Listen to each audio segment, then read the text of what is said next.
Hello friends, hello வணக்கம். எல்லோரும் எப்படி இருக்கீங்க? நல்லா இருக்கீங்களா? நான் தான் உங்கள் ஃபேஷன் வித் ஏஞ்சல்லேருந்து உங்கள் சித்ரா பேசுகிறேன். இப்போ வந்து பார்த்திங்கன்னா புடவை வந்து நம்ம ஃபால்ஸ் எப்படி தைக்கிறது அப்படின்றத பார்க்க போகிறோம். ஃபால்ஸுக்கு வந்து பார்த்திங்கன்னா நான் கிட்டத்தட்ட 4 மீட்டருக்கு நான் துணியை விட்டுறேன். ஸோ விட்டுட்டு அப்படியே ஃபால்ஸை வந்து இந்த மாதிரி ஒவ்வொரு எட்ஜஸ்லாம் பார்த்துங்க கரெக்டாக இருக்கான்னு.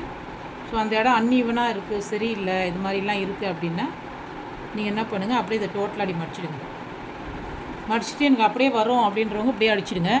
இல்லை எனக்கு கொஞ்சம் கிளம்ஸியாக இருக்குது, கொஞ்சம் நல்லா இல்லை அப்படின்றவங்க இது மேலேயே ஒரு தையல் போட்டுருங்க. ஸோ இது மேலேயே ஒரு தையலை போட்டுட்டு நீங்கள் அழகாக இதை நான் போட்டே காட்டுறேன் உங்களுக்கு.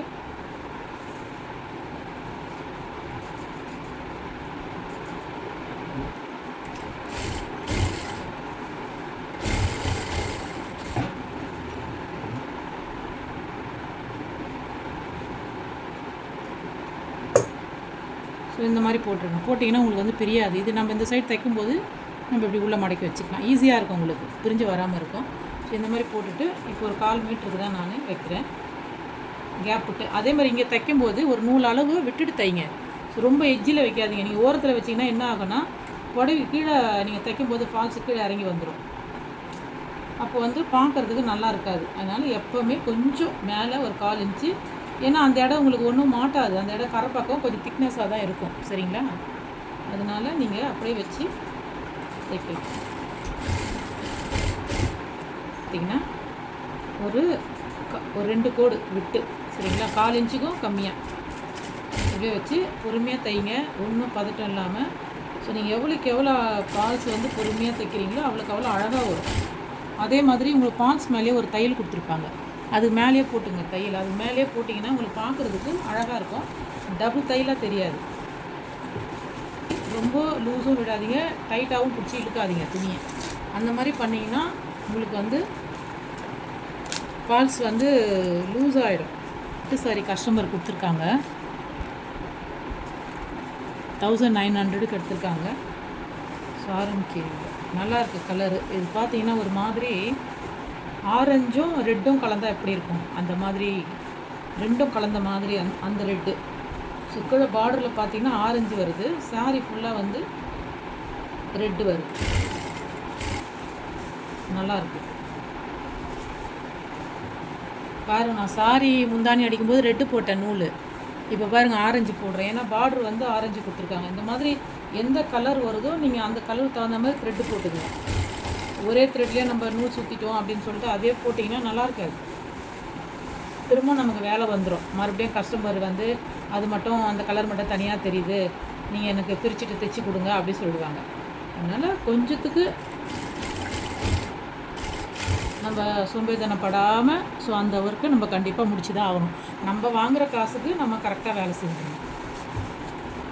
அதே மாதிரி வேலையின் அனுபவம். ஸோ ஏன்னா இது தைக்க இடையில அதை பற்றியும் நான் பேசுகிறேன். ஒரு கஸ்டமர் வந்து சொல்லுவாங்க, அக்கா நீங்கள் நல்லா பண்ணி கொடுத்தீங்க, நல்லா இருக்குன்னுவாங்க. ஒரு சிலர் வந்து என்ன சொல்லுவாங்கன்னா, அக்கா நீங்கள் காசு நிறைய வாங்குறீங்கன்னுவாங்க. நம்ம பொட்டிக்கில் வந்து பார்த்திங்கன்னா காசு அதிகம் கம்மிலாம் கிடையாது. எந்த கஸ்டமராக இருந்தாலும் ஒரே ரேட்டு தான். எப்போவுமே பிஸ்னஸில் அது ஒன்று கற்றுக்கணுங்க. ஃபிக்ஸட் ரேட்டு அப்படின்னு ஒன்று வச்சிடணும். நீங்கள் ஒருத்தவங்க வந்து எனக்கு 50 ரூபாய்க்கு தைச்சி கொடுனாலும் நீங்கள் 100 ரூபா வாங்குகிற இடத்துல நீங்கள் 50 ரூபாய்க்கு தைச்சி கொடுக்கக்கூடாது, சரிங்களா? இது வந்து பிஸ்னஸில் வந்து நீங்கள் இது கண்டிப்பாக வந்து இதை தெரிஞ்சுக்கணும். நான் அப்படி தான், யார் வந்தாலும், அதாவது கொஞ்சம் ரிச் பீப்புள் வந்தாலும் கொஞ்சம் லோயராக வந்தாலும் யார் வந்தாலுமே வந்து பார்த்திங்கன்னா ஒரே ஃபிக்ஸட் ரேட்டு தான். சாரிக்கு நாங்கள் ஓரம் அடிக்கிறதுக்கு 30 ரூபா வாங்குகிறோன்னா அதே 30 ரூபா தான் எல்லாருக்குமே. அதனால் கூட குறைச்சல் அப்படின்னு வந்து நம்ம கஸ்டமர் சொல்கிறாங்களேன்றதுக்காக வந்து நம்ம இது பண்ணக்கூடாது. நம்ம வேலைக்கான உழைப்புக்கான கூலி தான் நம்ம வாங்குகிறோம், சரிங்களா? எல்லோரும் சொல்லுவாங்க டெய்லர் வந்து ஈஸி தானே, டெய்லர் ஈஸி தானே அப்படின்னு சொல்லுவாங்க. ஸோ கண்டிப்பாக ஒரு பிக்னஸ்க்கு தெரியும், ஒரு புதுசாக நீங்கள் கற்றுக்குறீங்க வேலைன்னா உங்களுக்கு தெரியும். ஸோ இந்த டெய்லர் ஃபீல்டு வந்து எவ்வளோ கஷ்டன்றது உங்களுக்கு தெரியும். எல்லோரும் சொல்லுவாங்க ஒரு நூல் தானே, ஒரு ஊசி தானேன்றாங்க. ஒரு நூலை ஊசியை மட்டும் வச்சுக்கிட்டே நம்ம ஐடியா இல்லாத துணி தைக்க முடியுங்களா? ஸோ கண்டிப்பாக தைக்க முடியாது, இல்லைங்களா? ஒரு கஸ்டமர் வராங்க அப்படின்னா ஸோ அவங்களுடைய உடம்பு பிரகாரம், அவங்க ஸ்ட்ரெச்சர் பிரகாரம் ஸோ அந்த ப்ளவுஸ் வந்து ஃபிட்னஸாக உட்கார்றது எவ்வளோ பெரிய விஷயம். இது எல்லாருக்கும் அமையாது, இல்லைங்களா? நிறைய பேர் சொல்லுவாங்க, நான் எங்கெங்கேயோ தைச்சேன், எனக்கு ப்ளவுஸே செட்டே ஆகலக்கா, நிறைய பேர் என் பொட்டிக்கும் வந்து சொல்கிறவங்க உண்டு, என்னுடைய ஷாப்புக்கும் வந்து சொல்கிறது நிறைய கஸ்டமர் உண்டு. நான் இன்ன வரைக்கும் உங்களுக்கு ஆல்ரெடி நான் ஒரு வீடியோ கூட போட்டிருப்பேன். நான் இன்ன வரைக்கும் அளவு தான். ஸோ அளவு ப்ளவுஸ் வந்து ரொம்ப ரேர் என்கிட்ட வர்றது. அளவு எடுத்து தான் நான் தைச்சி கொடுப்பேன். அதில் வந்து பார்த்தீங்கன்னா சொல்லுவாங்க, அக்கா ரொம்ப ஃபிட்டிங் கரெக்டாக இருக்குது, நல்லா பண்ணி கொடுத்துருக்கீங்கன்னு சொல்கிறாங்க. நிறைய கஸ்டமர் அப்படி எல்லாருமே என்கிட்ட தைக்கிறவங்க மோஸ்ட்லி வந்து அதை சொல்லுவாங்க. ஸோ அப்போது நல்லா ஃபிட்டிங் கரெக்டாக இருக்குது, நம்ம நல்லா தைக்கிறோம் அப்படின்னா, ஸோ அப்போ நமக்கு கரெக்டாக நல்லா வேலை தெரிஞ்சு அதை உன்னிப்பாக புரிஞ்சால் தானே செய்ய முடியும் இல்லைங்களா? ஸோ டெய்லர் ஃபீல்டு வந்து ஈஸியான ஃபீல்டுலாம் கிடையாதுங்க. இப்போ மணி என்ன தெரியுங்களா? கரெக்டாக 12:45 நைட்டு. ஸோ இப்போது அது நைட்டு 12:45 மணிக்கு தச்சிக்கிட்டு தான் நான் வந்து உங்கள்கிட்ட பேசுகிறேன். நீங்கள் கூட நினைப்பி பார்த்தீங்கன்னா, அப்போது நம்ம இந்த டைமுக்கு உட்காந்து நம்ம ஏன்னா இந்த கஸ்டமருக்கு நான் காலையில் வாக்கு கொடுத்துட்டேன், நான் காலையில் கொடுக்குறேன். அதே மாதிரி நம்ம ஒரு கஸ்டமருக்கு வந்து இந்த டேட்டில் இந்த டைமில் கொடுக்குறோன்னா அதுக்கு பிஃபோராக நம்ம கால் பண்ணிடணுங்க. ஸோ அப்படி இருந்தால் நீங்கள் துணி வாங்குங்க, இல்லாட்டி வாங்காதீங்க. உங்களால் முடியும் இன்றைக்கி கொடுத்துட்டு எனக்கு மறுநாளே கொடுங்கன்னு கேட்பாங்க. முடியாதுன்னு சொல்லிவிடுங்க. முடியும்னா உங்கள் முடிகிற கஸ்டமர் வாங்கி தைங்க. ஸோ என்னாலாம் முடியாது, கண்டிப்பாக இன்றைக்கி கொடுத்துட்டு நாளைக்கு கேட்டாங்கன்னா கொடுக்கவே முடியாது. ஏன்னா நமக்கு வேறு வேலை, அர்ஜென்ட் வேலை இருக்கும். வேலை இல்லாமல் இருந்ததுன்னா கூட நம்ம சரி முடிச்சு கொடுத்துடலாம். இப்போ இந்த கஸ்டமர் கூட பார்த்தீங்கன்னா சாரி சுங்கு பால்ஸு ஓரம் 3மே பண்ண சொல்லி கொடுத்துட்டாங்க. சரி இது நமக்கு வந்து ஒரு கொஞ்சம் பெரிய வேலை இல்லை இது இல்லைங்களா? ப்ளவுஸ் மாதிரி நம்ம மெஷர் பண்ணி கட் பண்ணி அளவெடுத்துலாம் தைக்கிற வேலை இல்லை. அதனால நாங்கள் இதை வாங்கிட்டோம். அதுவும் இல்லாமல் இன்னும் கொஞ்சம் வெளியில் போகிற வேலை இருந்ததுனால நான் போயிட்டு வந்து லேட்டாக தான் வந்தேன். ஸோ வந்தால் கஸ்டமர் கொடுத்துட்டு போயிருக்கிறாங்க. இப்போ அவங்களுக்கு தெரியாது இல்லைங்களா, நம்ம வெளியில் போனோம் அதனால் டைம் ஆகிடுச்சு, நம்ம தைக்கலன்றது தெரியாது. ஆனால் கஸ்டமர் நாளைக்கு எனக்கு வேணும்னு சொல்லி கொடுத்துட்டு போயிட்டாங்க. ஸோ கொடுத்த கஸ்டமர்கிட்ட நம்ம திருப்பி கொடுத்து அனுப்ப முடியாது. கடையில் இருந்தவங்க வாங்கி வச்சுட்டு சொல்லிட்டாங்க, அக்கா அந்த மாதிரி கொடுத்துட்டு போயிருக்கிறாங்கக்கா, நாளைக்கு உங்களுக்கு கொடுக்கணும்னு சொல்லிட்டு. இப்போ ஸோ அந்த மாதிரி வந்து டெய்லர் ஃபீல்டுலாம் வந்து அவ்வளோ ஈஸி இல்லைங்க. ஸோ இந்த டைமில் பாருங்கள், உட்காந்து நம்ம கண்ணு முடிச்சு உட்காந்து வேலை பார்க்குறோம். அது 5 ரூபாவோ 10 ரூபாயோ 100 ரூபாயோ எவ்வளோ காசாக இருந்தாலும் நம்ம வாங்குகிற காசுக்கு அவங்களுக்கு திருப்திகரமாக நம்ம வேலை செஞ்சு கொடுக்கணும் ஒன்று. இன்னொன்று வந்து கண்டிப்பாக வந்து ஃபிட்டிங். ஸோ இது ரொம்ப முக்கியம் டெய்லர் ஃபீல்டில். ஸோ நல்லா இல்லை, நம்ம நல்லா தைக்கலைன்னா அடுத்த நாள் எப்படி நம்மக்கிட்ட வருவாங்க? ஸோ வரமாட்டாங்க இல்லைங்களா? அது வந்து நம்ம ரொம்ப பார்த்துக்கணும். அதே மாதிரி ரேட்டு வந்து ஜாஸ்தி அப்படிலாம் சொன்னாங்கன்னா நீங்கள் சொல்லிவிடுங்க, நாங்கள் வந்து எங்கள் ஷாப்பில் இப்படி தான் ஒருத்தவங்களுக்கு ஒரு மாதிரி ரேட்டு. இப்போ ஒருத்தவங்களுக்கு 5 ரூபா வாங்கிட்டு இன்னொருத்தவங்களுக்கு 10 ரூபா வாங்கினா தான் கஷ்டம். அது வந்து ரொம்ப தப்பு. ஸோ அவங்க போய் சொல்லுவாங்க, எங்கிட்ட 5 ரூபா தானே வாங்கினாங்க, உங்கள்கிட்ட ஏன் 10 ரூபா வாங்கினாங்கன்னு போய் சொல்லுவாங்க. அது ரொம்ப தப்பு. அந்த மாதிரி நீங்கள் வச்சுக்கக்கூடாது. ஒரு ஷாப் வச்சுக்கிறீங்க அப்படின்னா ஸோ கம்பல்சரி ஒரு ஃபிக்ஸட் ரேட்டு ஃபிக்ஸ் பண்ணிவிடுங்க. அதே மாதிரி இப்போ வருஷத்துக்கு ஒரு வாட்டி ஏற்றுறீங்க, இல்லை 2 வருஷத்துக்கு ஒரு வாட்டி ஏற்றுறீங்க, அப்படி அந்த மாதிரி இருந்ததுன்னா ஏற்றின ரேட்டை போட்டுருங்க, எழுதி போட்டுருங்க. இல்லாட்டி வர கஸ்டமருங்களுக்கு தகவல் சொல்லிவிடுங்க, இந்த மாதிரி வந்து நாங்கள் இந்த வருஷத்துலேருந்து 10 ரூபா ஏற்றிருக்கோம், 5 ரூபா ஏற்றிருக்கோம் அப்படின்ட்டு தகவல் கொடுத்துருங்க. ஸோ அவங்க வந்து பிஃபோராக வருவாங்க. சரிங்களா? நீங்கள் அதே மாதிரி இன்னொரு விஷயம் என்ன அப்படின்னா, துணி வந்து கொடுக்கும் பொழுது நம்ம வந்து ரேட் வந்து அவங்களுக்கு சில கஸ்டமருங்கெலாம் ரேட் கேட்பாங்க, எனக்கு வந்து ரேட் சொல்லுங்கன்னு. இப்போ சாதா ப்ளவுஸாக இருந்தால் நீங்கள் சொல்லிடலாம், லைனிங்காக இருந்தால் சொல்லிடலாம். சரிங்களா? நாட்டு வச்சா கூட சொல்லிடலாம், அதெல்லாம் தெரியும். ஸோ பேட்ச் ஒர்க்கு லேஸ் ஒர்க்குக்கெலாம் நீங்கள் எப்படி சொல்லுவீங்க? ஏன்னா அதுக்கு எத்தனை மீட்டர் லேஸ் ஆகுதுன்னு நமக்கு தெரியாது.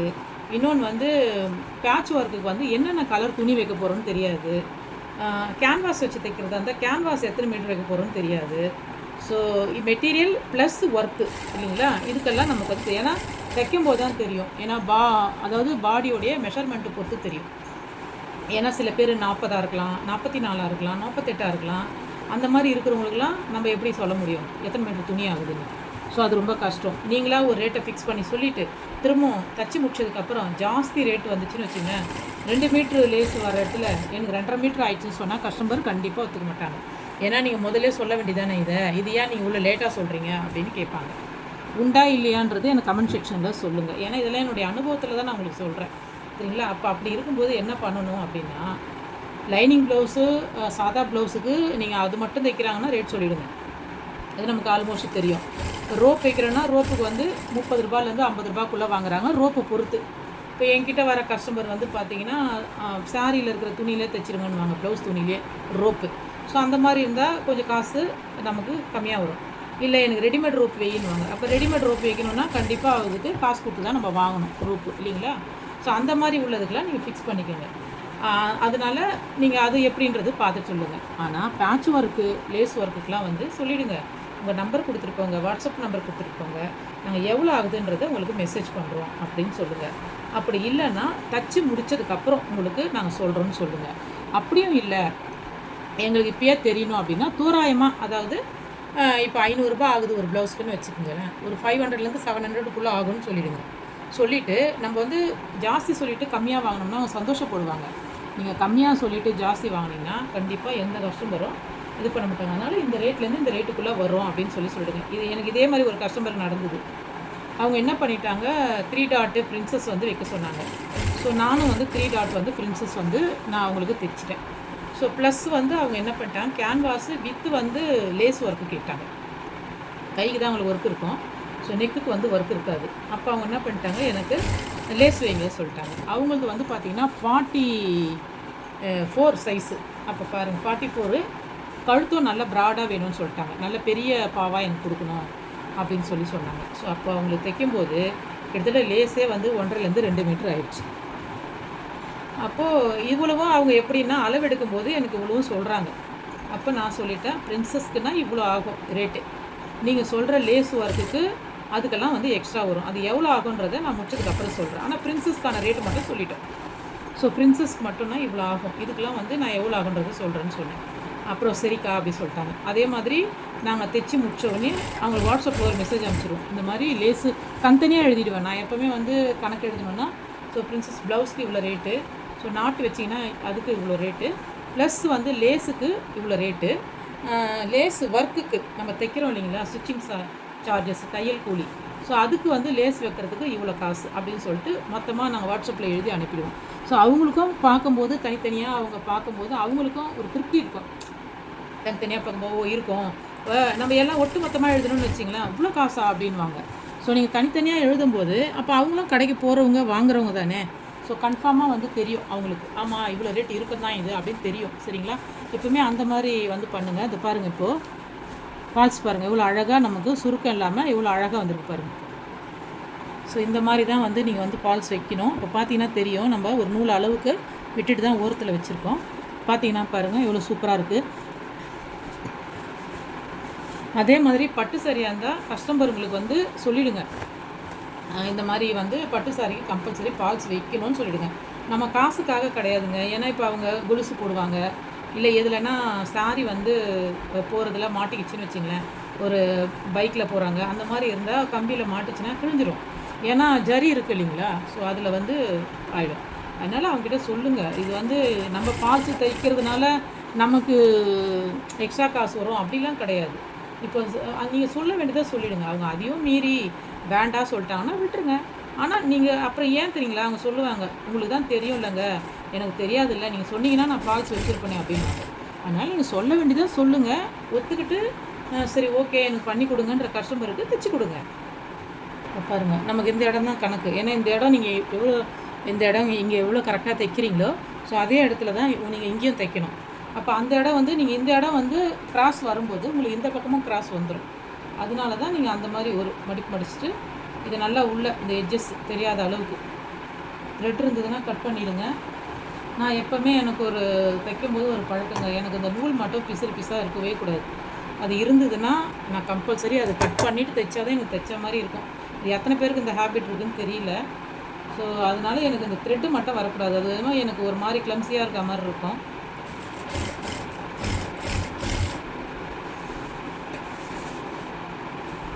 இப்போ பாருங்கள் நம்ம ஸ்ட்ரெயிட் இங்கே தைச்சோம் இல்லைங்களா, அது எவ்வளோ கரெக்டாக அழகாக வந்துருக்கு பாருங்கள். இந்த இடம் வரும்போது நல்லா ரஃப் தையல் அடிச்சிடும், அப்போ தான் உங்களுக்கு தெரியாமல் இருக்கும். பாருங்கள் ஃப்ரெண்ட்ஸ் எவ்வளோ அழகாக சூப்பராக வந்திருக்கு ஃபால்ஸு, எந்த சுருக்கம்லாம் இல்லாமல் ரொம்ப அழகாக வந்திருக்கு. நீங்களும் இதே மாதிரி தைச்சி ஃபீட்பேக் எப்படி இருக்குன்னு சொல்லுங்கள். இதே மாதிரி உங்களுக்கு வேறு ஏதாச்சும் இன்ட்ரெஸ்ட் வீடியோ எதுனா இருக்குதுன்னா கேளுங்கள். ப்ளவுஸ் பற்றின விஷயங்கள் அந்த மாதிரி உள்ள விஷயங்களும் இருந்தால் கேளுங்கள். கண்டிப்பாக வந்து நான் உங்களுக்கு இன்னொரு வீடியோவில் நான் கண்டிப்பாக போடுறேன். ஓகே, பாய்.